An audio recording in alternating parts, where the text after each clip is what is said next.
I'm Sarai Mitnick, and this is Seamwork Radio, where we tell stories about the surprising ways that sewing impacts our lives.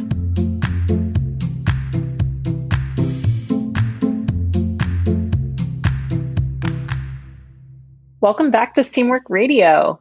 So today we're talking about how to intentionally build your sewing skills. And we're going to cover why sewing is like a tree, how to build a strong foundation for your skills, and when to tackle those fun specialty projects that you might want to learn. So, Haley, I'm going to start us off today with our icebreaker, which is, what was the hardest sewing skill for you to learn? This is an easy one, and that is fabric and fabric choice. I think this is still a place that even like the most seasoned sewer can still make missteps because there's just so many different kinds of fabrics out there, and it affects so much of your project. It affects how it fits, how it wears, everything. And it's like really kind of the first choice you make. And if it's a bad one, it will totally ruin your project. And unfortunately, I feel like you can do a lot to learn about fabric and different like qualities, and it is like a lot of trial and error, I think, that you have to personally go through because it also has to do with your preferences before you really get a good sense of fabric and that like kind of intersection of like general fabric knowledge and personal preference. Yeah, there's a lot of variables, and there's a lot of, like you said, you just kind of have to trial things, and sometimes it just doesn't work the way you expected it to work. I think one of the things that people in the home sewing world maybe don't think about is that in ready to wear, they trialed the pattern with the fabric, and if it doesn't work, then they'll use a different fabric or change the style. And so it's not a matter of getting it right on the first pass. So that's an advantage that ready to wear might have that you as a home sewer don't have, because you're just trying to match up the pattern and the fabric in the first go. So that can be pretty difficult. I agree. It's a hard skill, but it's so fun. I just love fabric. It's so fun. Me too. It's like, it's an entirely separate hobby, almost like fabric. Yeah. And it's fun to learn about. Like, it's fun to deconstruct, ready to wear garments or, high fashion garments, and see how they're, what kind of fabrics they use and why, and kind of get ideas for your own fabric stash. Fabric it's a big, vast topic that's really fun to learn about. Like, for me, the hardest thing is, and I think this is true for a lot of people, is just fit. I think fit is always a challenge because your body changes. So you kind of have to change with it and learn new skills as you go sometimes. I think for me, an area that I've always had some difficulty with fitting, especially in the last 5 years or so, is my legs, my thighs in particular, when I'm making pants. It just fitting my thighs. That's my answer. Is the hardest sewing skill for me is fitting my thighs. I mean, this is true in ready to wear. Like, my jeans are all really tight in the thighs, and it's pretty challenging, but it's also one of the advantages of being able to sew, is being able to make those adjustments and make things work that wouldn't have worked right off the shelf. So sometimes the challenge is frustrating, but it can also be the thing that lights you up the most about a creative project or a creative activity. So I don't know if fitting my thighs is the thing that lights me up, but it inspires me. I mean, my thighs are a tremendous source of inspiration for me. So I don't know about you. They do a lot. They're also a tremendous source of frustration. I just finished like darning a pair of jeans and the like inner thigh, because like I always like bust through my my pants there from my legs rubbing together, and they're just like, they're like want to be freed, I guess. I don't know. Anyway, I like go to the fabric store this morning, and I'm like literally right next to where I darned them. They rip again. I'm like, oh my gosh. Before I know it, like the entire, just all the whole crotch and inner thigh is just going to be held together by scraps of blue thread. It's okay. It's worth it because these jeans they're good. They're good. Yeah, I have a pair of jeans that I really, really like, but they have rubbed in the thighs, so some of the stitching is like getting kind of worn in the thighs, and I can see it, and I'm like, but that's one of the benefits of sewing is, I can really make things that fit and then I can actually move around in. The big issue with ready to wear for me with that particular issue is that things that fit in the thighs are often like too big in the waist and the kind of a little bit in the upper hip. So it's nice to be able to customize things to your own body. But we wanted to talk about this because today we're talking about how to build your sewing skills intentionally. And Haley's going to share something new that we just launched, which we're really excited about. Yes. So if you haven't already been on the Seamwork site this month and haven't already noticed, this month we launched our new learning paths feature. This has been something kind of like percolating in our brains for a while, and we're excited to finally share it with you. So a learning path is essentially a sequence of classes or tutorials that lead you through a skill set. And hopefully by the end of the learning path, you'll be feeling really confident and inspired to use your awesome new skill set. We launched with 3 learning paths. The first one is Learn to Sew 3 Closet Essentials. In this learning path, they take you through mood boarding, planning, sketching, and then you also get to make your very own Nolan, which is a pair of awesome trousers we have, Orlando, which is our classic fitted knit tee, and Milo, which is our cardigan, one of our cardigans. The second learning path is sewing with knits. I think this is something that can be super intimidating, but this path takes you through it all in a really simple, easy way. And then we have our garment sewing basics. In this class, you start off with bow and you build up to making Willis, which is our sleeveless button-up shirt. And it also has some various tutorials sprinkled in there so that you feel really supported and informed through the entire process. So I think this is a really exciting. Yeah, I'm really excited about this. Me too. I think it's so cool. We're going to be adding more skills in the future. As always, we love to hear from you in the community. So if you have something that you are just totally dying to learn, make sure to shout us out on the community. You can even tag Sarai or I, and we can get our eyeballs on it and mention it to our team. So because of our new learning paths feature and our real focus at Seamwork in general on learning and continuous learning, we think and we talk about learning and learning how to sew all the time. And I think that it's something that we've realized is that it can be really hard for people to build momentum when you're just starting out to build a skill set. We've done tons of research on how people learn and how people learn how to sew. And something we found kind of universally is that people who stick to sewing and integrate it kind of into their life, they all have something in common, and that's this momentum phase.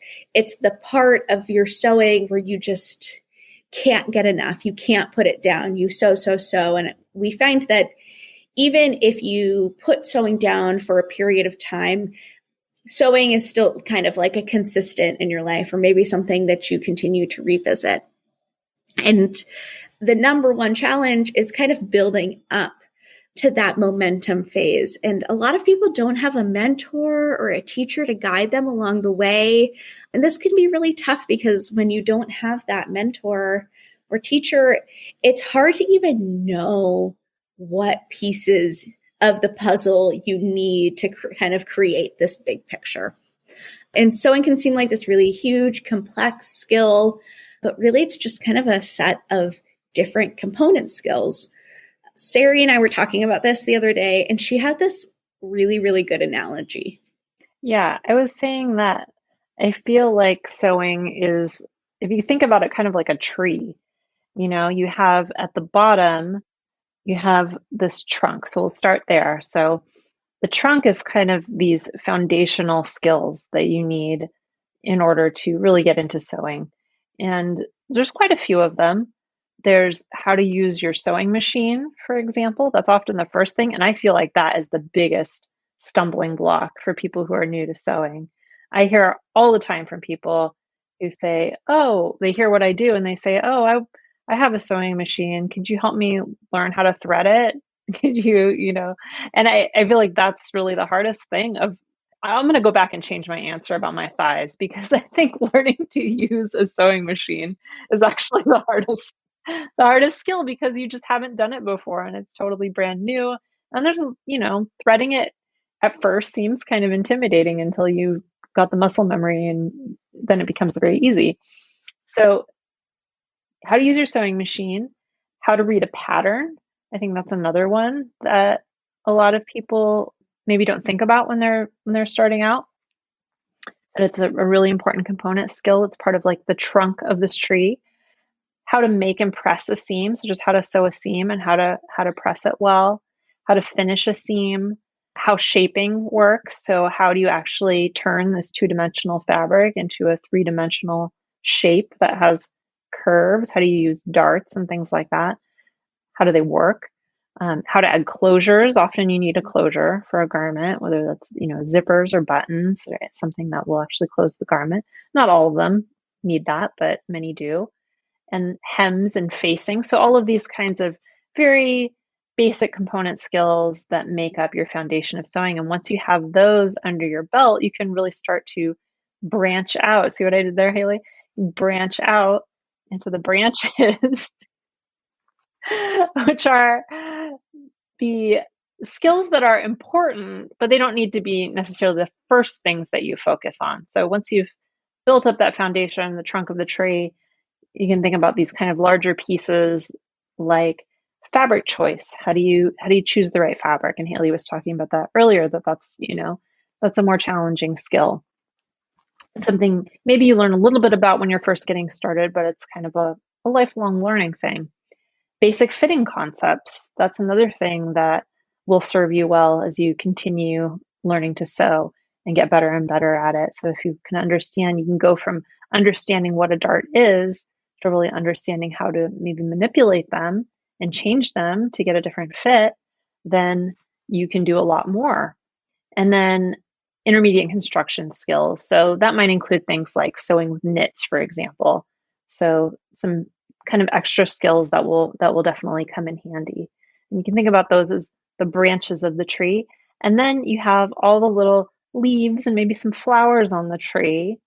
And those are the things that you can add on once you've kind of developed those basic set of skills, the trunk and the branches. So you've got now things like maybe you get into bra making, or you learn how to work with certain specialty fabrics, or you learn how to sew swimwear or athletic wear, or maybe you learn pattern making. That's another thing that you could get into. That's, a huge subject.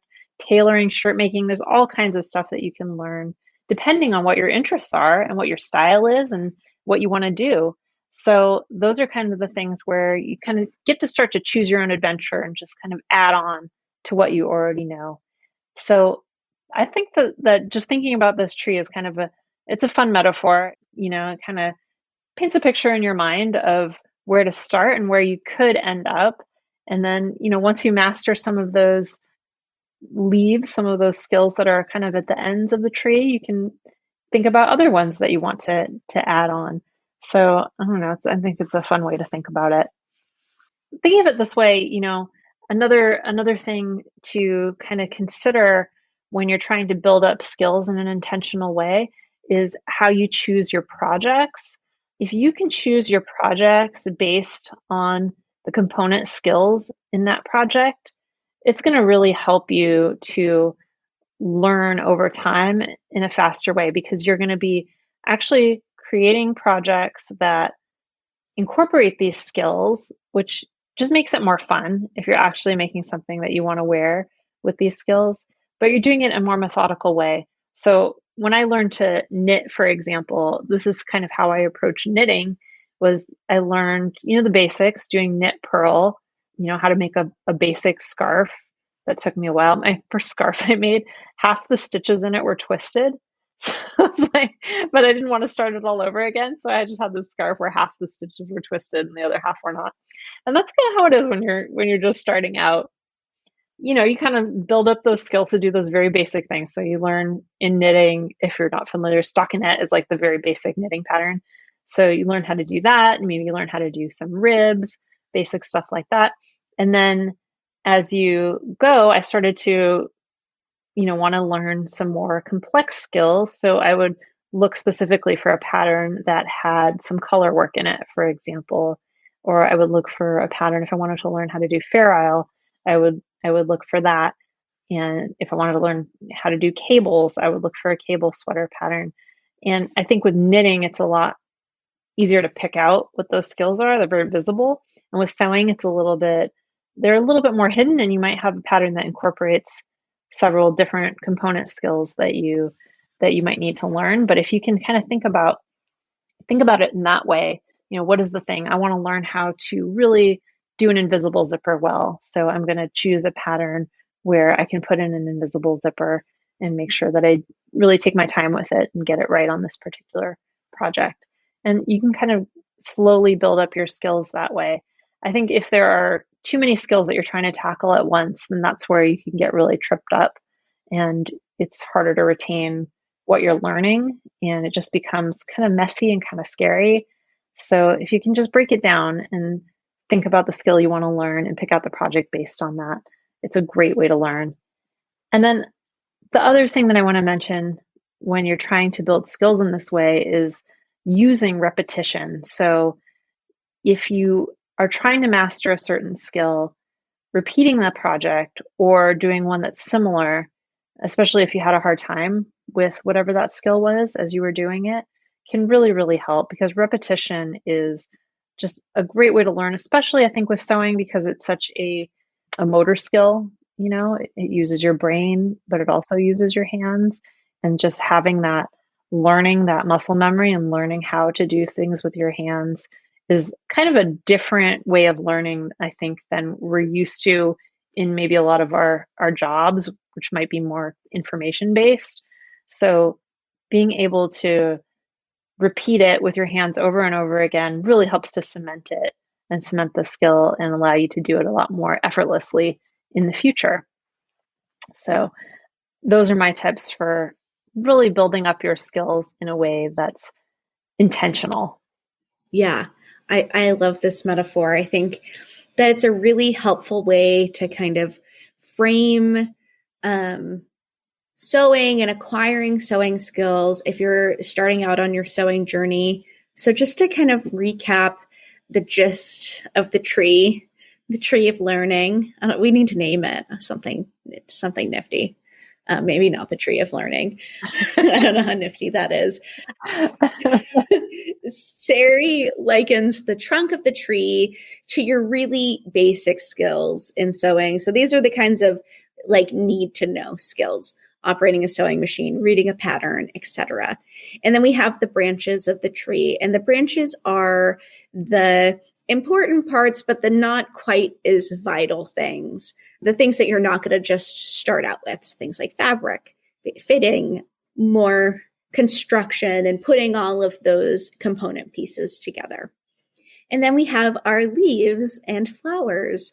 And those are all of the little pretty embellishments, the things that are fun to add on, but totally not as necessary. So that's like swimwear or tailoring or bra making, all of those little odds and ends that you can kind of acquire once you have established all your really basic skills and then built on those basic skills to have a better kind of overall understanding of sewing.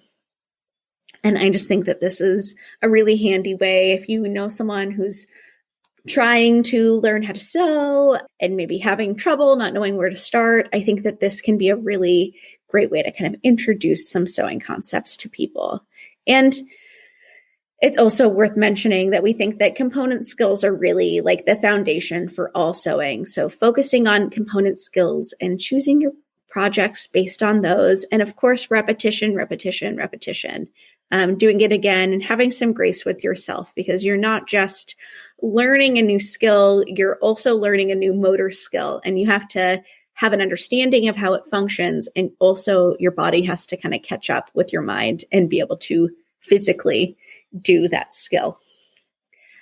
So if you want to learn more about this topic, or definitely check out our learning paths where we kind of like put a little bit of this concept into practice. And of course, as always, if you liked this episode, please leave us a review. You can tap on those stars to leave us a little quickie rating, or if you have some more time, take a few minutes and leave us a review. Sarai and I love to read them, and we also love to read them here in the podcast episodes. We just appreciate your support so much. And of course, don't forget to subscribe so you can hear more from Sarai and I and our Seamwork Radio pals. All right. We'll see you next week. Bye. Bye. Seamwork Radio is brought to you by the Seamwork community, and you can find us at seamwork.com. If you have a story to share, send us an email at podcast@seamwork.com. We'd especially love to hear stories from those whose experiences often get left out of the conversation, whether because of race, gender identity, sexual orientation, disability, age, or any other reason. Again, that's podcast@seamwork.com. You can find us on Instagram at Seamwork and Seamwork Video on YouTube. We'd love to invite you to join us at seamwork.com. We have an amazing community there, as well as new sewing patterns and classes each month for members.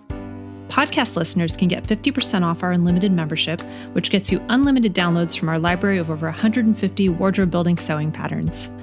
Just visit seamwork.com/go/podcast50. You can also find that link in the show notes. And if you like this podcast, please consider giving us a 5-star review on Apple Podcasts or the podcast app of your choice. It really helps other people to find the show so they can hear these stories too. Thanks for joining us, and we'll be back with you soon. I'm Sarai Mitnick, and this is Seamwork Radio.